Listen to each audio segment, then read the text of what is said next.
Yaradan bu dert nedir? Sineme çökmüş karadağ. Gecelerim lav kimidir? Yuhularım sessiz ağlar. Öz-özüme düşman oldum. Güz güler üzüme bakmaz. Herkes gider, mən kaldım. Bu kalbi məndən kim alır? Sözler boğazımda düğün, dilim seni diyebilmez. Bir ömürlü sükut kimi sensizlik beni terk etmez.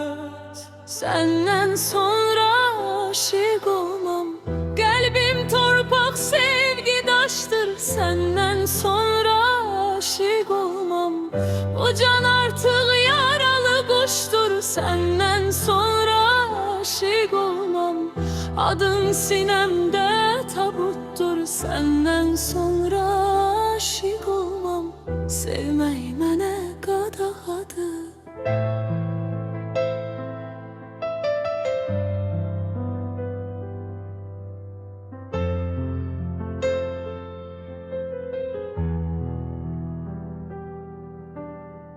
Yara bağlar amma izi, ömür boyu kalır içinde. Gülüşümün her kölgesi biraz seni hatırladır. Kimsesizem, sensizliğim küçelere sığmır artık. Eşk bahçamda gülüm susuz, yağışta gelmir bu kışta. Herkes deyir keçer bir gün, benim günüm keçmir elə.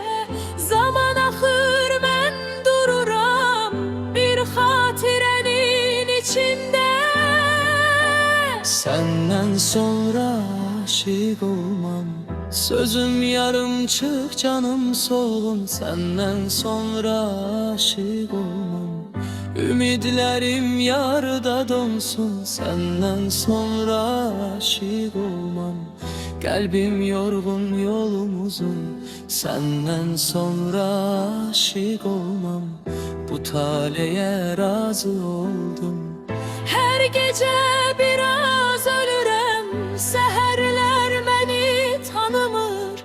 Ben insanım, daş değilim, ama ağlamak da alınmır. Bir sevgi vardı dünyamda, adını demek çetindir. O gitti, ben kaldım burada, bu kalmak en ağır itkidir. Eğer bir gün yolun düşse bu sessiz yüreğime, bakma artık gecdir diye, ben çoktan vidalaşmışam özüme.